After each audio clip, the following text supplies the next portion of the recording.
Hello everyone, easy physics by N K channel पर आप सभी बच्चों का जनरल नॉलेज की इस क्लास में बहुत बहुत स्वागत है। आज हम चैप्टर नंबर 3 पढ़ेंगे जिसमें इतिहास जानने के स्रोतों के बारे में बात करेंगे। इतिहास का अर्थ क्या होता है? आज से पहले किसी भी भूभाग के बारे में कौन कौन सी घटनाएं घटित हुई हैं, किस तरह से लोग वहाँ पे रहते थे, यानी भूतकाल की जो स्थितियां हैं उनको जानने के लिए हमारे पास कौन कौन से संसाधन हैं, ऐसे कौन कौन से तरीके हैं, ऐसे कौन कौन से साधन हैं जिनके द्वारा हम किसी स्थान के, किसी गांव के, किसी राज्य के इतिहास के बारे में हम पता कर सकते हैं। तो उन स्रोतों के बारे में अपन आज की इस क्लास में अध्ययन करेंगे। प्राचीन काल के इतिहास के अध्ययन से हमें सभ्यता के क्रमिक विकास का ज्ञान होता है। किसी भी जगह का ये जो इतिहास विषय है ये हमारे लिए इतना महत्वपूर्ण क्यों है? क्योंकि किसी जगह में विकास किस तरह से हुआ है, पहले वहाँ पे लोग कैसे रहते थे, फिर धीरे धीरे कच्चे मकानों से पक्के मकान बने, उसके बाद में अलग अलग तरह के संसाधन वहाँ पे विकसित हुए। तो किसी भी जगह के क्रमिक विकास यानी क्रम के अनुसार विकास के बारे में हमें ज्ञान जो है वो इतिहास से ही प्राप्त होता है। इतिहास जानने के अनेक स्रोत हैं। कौन कौन से हैं? जिनमें मुख्यतः दो भागों में विभक्त किया जा सकता है। पहला है पुरातात्विक। पुरातात्विक का अर्थ होता है किसी जगह की जब खोदा जाता है, उसकी खुदाई की जाती है अलग अलग जगहों से, तो वहाँ पे कई तरह के अवशेष प्राप्त होते हैं। जैसे आप लोगों ने सुना होगा हमारे राजस्थान के अंदर कई तरह की सभ्यताएं हुई हैं जिन्हें खोदने पर हमें पता चलता है कि लोग पहले पक्के मकान बना करके रहते थे। खेतों की जुताई के स्रोत भी वहाँ पे संकेत भी हमें मिले हैं। और दूसरा जो स्रोत है वो है साहित्यिक स्रोत, यानी साहित्य में, किताबों में उस जगह के इतिहास के बारे में लिखा गया है। तो एक पुरातात्विक और दूसरा साहित्यिक, दो मुख्य स्रोत हैं किसी भी जगह के इतिहास को जानने के लिए। पुरातात्विक विभाग क्या होता है, चर्चा करते हैं।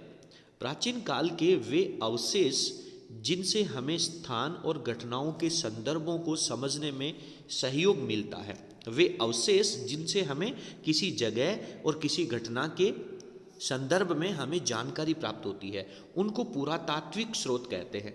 ऐसे स्रोतों में कौन कौन सी चीज़ें होती हैं? अभिलेख। अभिलेख का मतलब होता है, आप लोगों ने देखा होगा कि कई जगह किसी भवन का निर्माण किया जाता है तो उसके आगे एक पत्थर के ऊपर नाम लिखा जाता है, तो वो इतिहास तैयार किया जाता है। अभिलेख। मुद्रा यानी रुपए, पैसे, सिक्के। आप लोगों ने सुना होगा पहले हमारे यहाँ पे सिक्के चला करते थे, उससे पहले आना, टका, कौड़ी, इस तरह की मुद्राएं चला करती थी। स्मारक, जो पुराने स्मारक हैं, जो जगह हैं जो किसी इतिहास की मुख्य घटना को याद रखने के लिए बनाया जाता है। अगर हम चर्चा करें तो हमारे गांव में, आसपास की जगहों में जो शहीद स्मारक बनाए जाते हैं। कलाकृतियाँ एवं उत्खनन से प्राप्त सामग्री शामिल है। उत्खनन का मतलब है किसी जगह का खुदाई करने के ऊपर जो उपरांत जो चीज़ें मिलती हैं वो शामिल हैं। इनसे तात्कालीन जनजीवन को समझा जा सकता है, उस समय किस तरह से लोग अपना जीवन व्यतीत करते थे, इसके बारे में हमें जानकारी प्राप्त होती है। पुरातात्विक स्रोतों में संक्षेप में हम कुछ इस प्रकार से समझ सकते हैं। नंबर 1 पे आता है हमारा अभिलेख। अभिलेख क्या होता है? ये हमें शिलालेखों का मतलब है पत्थर की पट्टिकाओं, पाषाण शिलाओं, पत्थर के बड़े बड़े खंडों, स्तंभों, भवनों, गुफाओं की दीवारों, मूर्ति, प्रतिमाओं, स्तंभों, मठों, तालाब और खेतों में खड़ी शिलाओं, ताम्र पत्रों पर उत्कीर्ण किए हुए मिलते हैं। जैसे कहीं पर बड़े बड़े स्मारक हैं, बड़े बड़े पत्थरों के ऊपर इतिहास की कुछ बातें लिखी जाती हैं। मूर्तियां हैं, मूर्तियों के बारे में आपने देखा होगा, गुफाओं की दीवारों के ऊपर वहाँ की जगह का, उस जगह का इतिहास लिखा जाता है। ताम्रपत्र यानी तांबे के पत्र के ऊपर इतिहास लिखा जाता है ताकि वो सामान्य परिस्थितियों में मिटे नहीं। इन्हें हम अभिलेख कहते हैं। अभिलेखों की उपयोगिता यानी अभिलेख हमारे लिए महत्वपूर्ण क्यों हैं? ये विविध भाषाओं में गद्य या पद्य दोनों ही शैलियों में मिलते हैं, यानी विभिन्न भाषाओं में, अनेक भाषाओं में लिखा जाता है। और कई तरह के तो ऐसे अभिलेख भी अभी तक प्राप्त हुए हैं जिनकी भाषाओं को जाना भी नहीं जा सका है। गद्य मतलब यहाँ पर पाठ के रूप में, पद्य मतलब यहाँ पर दोहों के रूप में लिखा गया है। इन अभिलेखों में शासक यानी उस समय के जो राजा हुआ करते थे उनके बारे में, उनके आश्रित लोगों, उन राजाओं के ऊपर कौन कौन से लोग आश्रित हुआ करते थे, रानियों, राजकुमारों, सामंतों आदि के नाम, घटना की तिथियां, घटना की कोई युद्ध अगर हुआ हो, कोई संधि अगर हुई हो तो उनकी यादगार में स्तंभों का, शिलालेखों का उल्लेख किया जाता था। जैसे जितनी भी पुरानी नहरें हैं, जितनी भी पुरानी बावड़ियां हैं, उनके ऊपर, शिलालेखों के ऊपर उनका इतिहास लिखा गया है। शासन कार्यों और आज्ञाओं का उल्लेख मिलता है, साथ ही इनसे तात्कालीन सामाजिक, राजनीतिक, धार्मिक, सांस्कृतिक जीवन आदि की जानकारी भी मिलती है। उस समय का लोगों का जीवन कैसा था, सामाजिक जीवन कैसा हुआ करता था, राजनीतिक गतिविधियां कैसी होती थी, धार्मिक कार्यक्रम किस तरह से किए जाते थे, सांस्कृतिक जीवन यानी लोगों के जीवन में मनोरंजन के लिए क्या क्या साधन हुआ करते थे, इन सब की जानकारियां जो हैं वो हमें अभिलेखों से प्राप्त होती है। प्रशंसा में लिखे गए अभिलेखों को प्रशस्ति कहा जाता है। सबसे महत्वपूर्ण प्रश्न है, अगर किसी व्यक्ति की प्रशंसा के अंदर किसी शिलालेख के ऊपर, किसी ताम्रपत्र के ऊपर अगर कोई बात लिखी गई है तो उसको हम प्रशस्ति कहते हैं। चलिए आगे पढ़ते हैं। प्रमुख अभिलेख कौन कौन से हैं, कौन कौन से अभिलेख हैं जिनको मुख्य रूप से इतिहास के अंदर जाना जाता है। नगरी अभिलेख यानी नगर के बारे में जहाँ पे जानकारी मिलती है, कंसुआ अभिलेख, घटियाला अभिलेख, किराड़ू अभिलेख, नांदसा अभिलेख और बरनाला यूप यानी स्तंभ लेख, सामोली शिलालेख, ये अलग अलग जगहों के नाम हैं। वहाँ के राजाओं के बारे में, वहाँ के जनजीवन के बारे में, वहाँ के लोगों के सामाजिक जीवन के बारे में इनके ऊपर बातें लिखी गई हैं।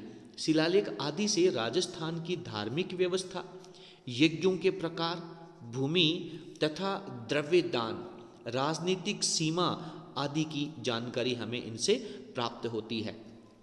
कौन से समय में, पहले राजाओं के काल में अलग अलग राज्य की अलग अलग सीमाएं होती थी, तो उनके बॉर्डर के ऊपर, उनकी सीमा के बाहर किनारे पर शिलालेख लगाए जाते थे।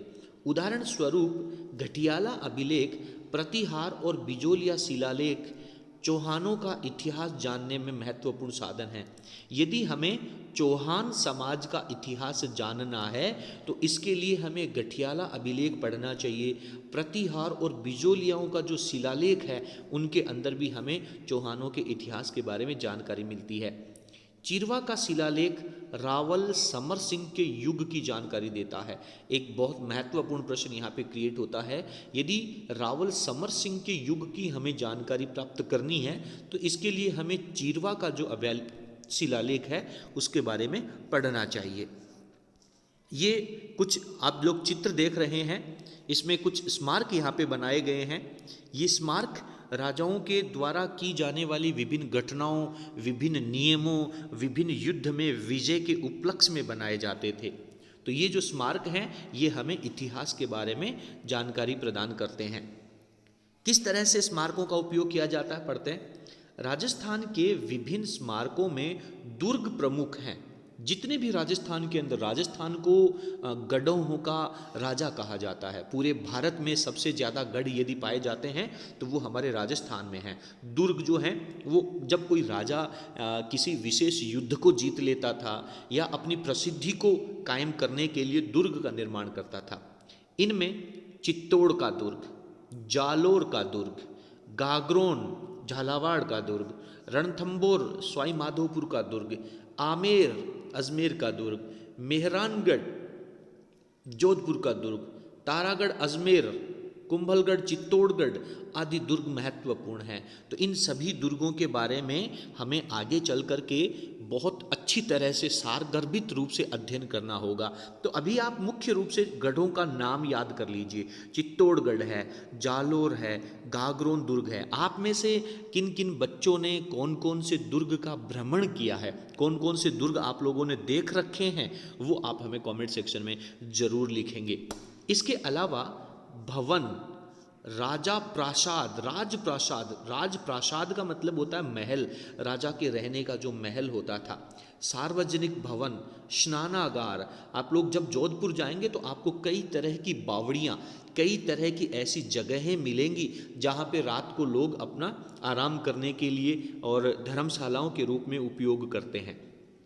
जनसाधारण के घर, विहार, मठ, चैत्य, स्तूप, मंदिर, समाधि, बावड़ी, कूप आदि भी स्मारक होते हैं।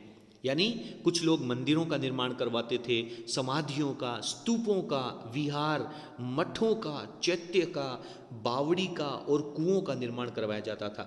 ये हमें तात्कालीन स्थापत्य कला का मतलब है किस तरह से मकान बनाए जाते थे, किस तरह की डिजाइनें तैयार की जाती थी, किस तरह की कलाकृतियाँ वहाँ पे बनाई जाती थी, लोग किस तरह से भवन निर्माण करते थे। धार्मिक विश्वास, अगर मंदिरों का निर्माण ज़्यादा हुआ है तो डेफिनेटली उस समय धर्म के प्रति लोगों का विश्वास ज़्यादा हुआ करता था। उपासना पद्धति, लोग किस तरह से व्रत किया करते थे। अगर कहीं पर ताम्रलेख पर या कभी शिलालेख के ऊपर यदि हमें यज्ञ के बारे में लिखा गया है तो हम धर्म, विश्वास और उपासना के बारे में जान सकते हैं। मनुष्य की चेतना और स्मृति का ज्ञान भी करवाते हैं, यानी लोग कितने संपन्न हुआ करते थे, लोगों का जनजीवन कैसा चला करता था, इन सब के बारे में हमें स्मारकों से पता चलता है। मुद्राएं, अगला है मुद्राएं। मुद्राओं का मतलब है रुपए पैसे, यानी जो आदान प्रदान, वे आदान प्रदान का या वस्तुओं के आदान प्रदान करने के लिए सुविधाजनक बनाने के लिए कई तरह की मुद्राएं, सिक्कों का निर्माण किया गया था।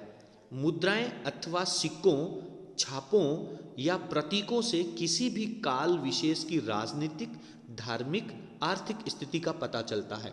यदि आप पुराने समय के चांदी के सिक्के देखते हैं तो उस समय के राजा के चिन्ह, उसके राज परिवार के चिन्ह उनके ऊपर अंकित होते हैं। यदि कोई बहुत प्रभावशाली राजा हुआ करता था तो वो अपना एक नए तरीके का सिक्का चलाता था और अपने राज परिवार की या फिर स्वयं की उसके ऊपर प्रतिमा, अपनी फोटो जो है वो उसके ऊपर लगवाता था। तो उस समय राजनीतिक जीवन, धार्मिक जीवन और लोगों की आर्थिक स्थिति कैसी थी इसका पता हमें मुद्राओं के द्वारा चलता है। मुद्राओं के ऊपर अंकित चिन्ह, भाषा, लिपि, सन, संवत और नाम सहित धातु की शुद्धता, नापतोल आदि से हमें उस समय की समृद्धि आदि का ज्ञान होता है। सिक्के राज्य व शासन की शक्ति के सूचक भी हैं। कौन राजा कितना प्रभावशाली था, अगर कोई राजा जितने ज़्यादा तरह के सिक्के चलाता था तो डेफिनेटली आप लोगों ने कहावत भी सुनी होगी, यार उसका तो बहुत सिक्का चलता है, उसका तो चारों तरफ सिक्का चलता है। तो सिक्का चलने का मतलब है वो एक बहुत प्रभावशाली व्यक्ति है। ये सब चीज़ें हमें इतिहास के बारे में जानकारी प्रदान करते हैं। आहड़, रेड, बैराट, रंगमहल, सांभर, सुखाड़ियाँ के उत्खनन से प्राप्त सिक्के और मुद्राओं से क्षत्रपों, मालव, चौहान, गुहिल आदि वंशों के काल के राज्य, शासन, अधिकृत सीमा के बारे में जानकारी उपलब्ध होती है। ये जो अलग अलग जगह से हमें सिक्के प्राप्त हुए हैं, अभी आप लोगों को केवल इनको अच्छे तरीके से पढ़ना है, रटने का प्रयास नहीं करना है। आप इस वीडियो को बार बार पढ़ेंगे, आप इन टॉपिक्स को बार बार पढ़ेंगे, अपने खुद के नोट्स लिखेंगे तो ये आप लोगों के लिए बहुत महत्वपूर्ण रहेगा। गतिविधि, शिक्षक जो है वो विद्यार्थियों से विभिन्न प्रकार के सिक्कों को एकत्र कराने का कार्य करावें।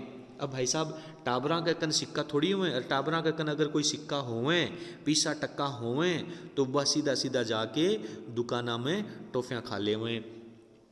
बर्तन और कलाकृतियाँ, पुराने समय के बर्तन की यदि अपन बात करें तो आप लोग देखते हैं कि आज से पहले, कुछ समय पहले हमारे घरों में भी बहुत सारे मिट्टी के बर्तन हुआ करते थे।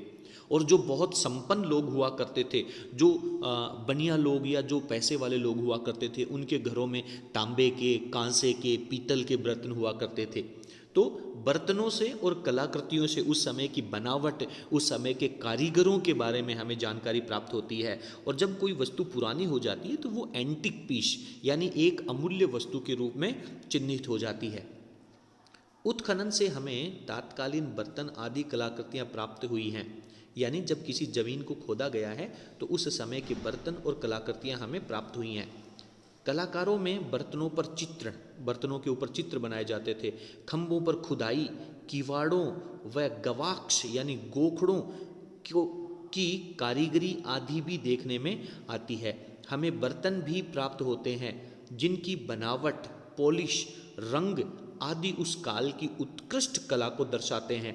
राजस्थान के अनेक स्थानों से उत्खनन से प्राप्त मृद भांड, प्याले, रकाबियाँ, धूमपात्र, दीपक आदि से हम पूर्वजों के कला कौशल को सहज ही समझ सकते हैं। यानी पुराने बर्तनों को यदि हम देखते हैं, जब हम लोग कहीं पर भ्रमण करने के लिए या घूमने के लिए जाते हैं, किसी दुर्ग को हम देखते हैं तो हमें बहुत अचंभा होता है कि यार उस समय में तो इतने इलेक्ट्रॉनिक साधन भी नहीं हुआ करते थे, फिर भी लोग कितना अदम्य साहस का उपयोग करके और इस तरह के दुर्ग का निर्माण करवाया गया है। यदि हम पुराने दुर्गों को देखें तो नदी के किनारे, थार के रेगिस्तान में, मरुस्थल के अंदर दुर्ग का निर्माण करवाया गया है। तो इस सब चीज़ों से हमें इतिहास के बारे में पता चलता है। गणेश्वर, नीमका थाना सीकर की ताम्र संस्कृति के अवशेष, बहुत इंपॉर्टेंट प्रश्न है। गणेश्वर कहाँ की संस्कृति है? नीमका थाना सीकर की संस्कृति है और ये ताम्र संस्कृति के अवशेषों के लिए मुख्य रूप से इम्पोर्टेंट याद किया जाता है। ये कई तरह की प्रतियोगी परीक्षाओं में भी पूछा गया है कि ताम्र संस्कृति के अवशेषों के लिए जो सभ्यता सबसे महत्वपूर्ण है या अहम रूप से याद की जाती है वो गणेश्वर सभ्यता है, और गणेश्वर सभ्यता जो है वो नीमका थाना सीकर जिले के अंदर स्थित है। आगे बात करते हैं हम जोधपुरा जयपुर में नौह भरतपुर से प्राप्त काले और लाल रंग के मृद भांड, आहड़ व गिलुंड से प्राप्त प्रस्तर, फलक आदि से कला कौशल को देखने को जा सकता है। नौह सभ्यता कहाँ की है? भरतपुर की है। जोधपुरा कहाँ की है? जयपुर की है। गणेश्वर सभ्यता नीमका थाना सीकर की है। 3 महत्वपूर्ण प्रश्न हमें यहाँ पे प्राप्त होते हैं। ताम्र संस्कृति की जो अवशेष हैं वो हमें गणेश्वर सभ्यता से, जोधपुरा जयपुर और नौह भरतपुर की जो सभ्यता है उनसे हमें काले और लाल रंग के मृतभांड मिले हैं। आहड़ और गिलुंड की जो सभ्यता है उनसे हमें प्रस्तर या फलक आदि कला कौशलों को देखा जा सकता है। तो बहुत महत्वपूर्ण प्रश्न यहाँ पे क्रिएट होते हैं।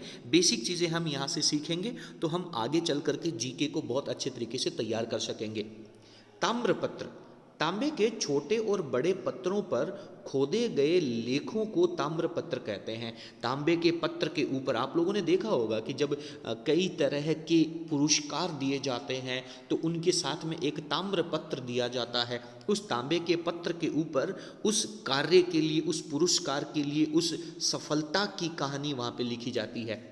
दान पुण्य से संबंधित होने से इन्हें दान पत्र भी कहा जाता है। यानी ताम्रपत्र की जो कहानी है वो मुख्य रूप से जब कोई व्यक्ति विशेष तरह का दान करता था तभी इसके बारे में लिखा जाता था।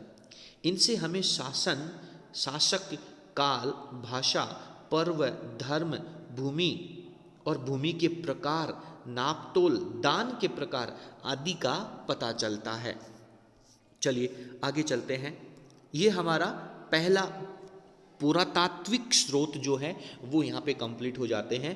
दूसरा, किसी जगह के इतिहास के बारे में जानने के लिए जो दूसरा साधन है, दूसरा तरीका है वो है साहित्यिक स्रोत। इतिहास जानने में साहित्य की भूमिका बहुत महत्वपूर्ण है। संस्कृत, हिंदी, राजस्थानी, उर्दू, फारसी में लिखा साहित्य प्रचुरता से साथ मिलता है। यानी इन भाषाओं में साहित्य बहुत लिखा गया है।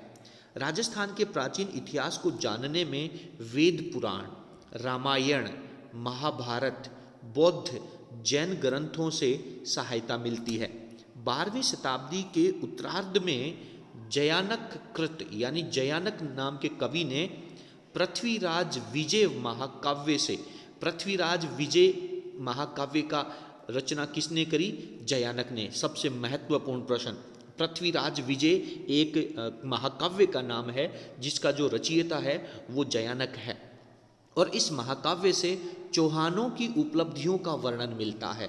आपसे ये कई तरह से प्रश्न यहाँ पे क्रिएट हो सकता है कि चौहानों की उपलब्धियों को जानने के लिए हमें किस महाकाव्य को पढ़ना चाहिए, पृथ्वीराज विजय को, और इसके रचयिता कौन है, जयानक हैं। नयन चंद्र सूरी कृत, नयन चंद्र सूरी ने हमीर महाकाव्य लिखा था, हमीर महाकाव्य। और इस हमीर महाकाव्य से चौहानों के इतिहास के साथ साथ अलाउद्दीन खिलजी की रणथंबोर विजय और उस समय की सामाजिक धार्मिक स्थिति की जानकारी मिलती है। तो अहम प्रश्न यहाँ पे तैयार होता है, आप अपनी नोटबुक में इसे नोट कर सकते हैं कि अलाउद्दीन खिलजी ने जब रणथंबोर के ऊपर विजय प्राप्त की थी तो उस समय नयन चंद्र सूरी नामक एक कवि ने, लेखक ने हमीर महाकाव्य का निर्माण किया था, हमीर महाकाव्य लिखा था। तो बहुत महत्वपूर्ण प्रश्न है। पृथ्वीराज विजय, विजय हो गई, अरे भाई साहब पृथ्वीराज की विजय हो गई, विजय को हम जय कहते हैं, जय।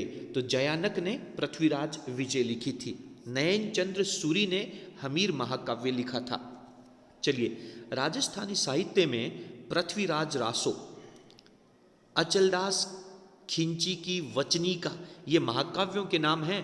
पद्मनाभ कृत कान्नड़ प्रबंध, पद्मनाभ नामक कवि ने कान्नड़ देव प्रबंध, बीकानेर के दलपत सिंह ने दलपत विलास, खिड़िया जगाकृत वचनिका आदि विशेष उल्लेखित है।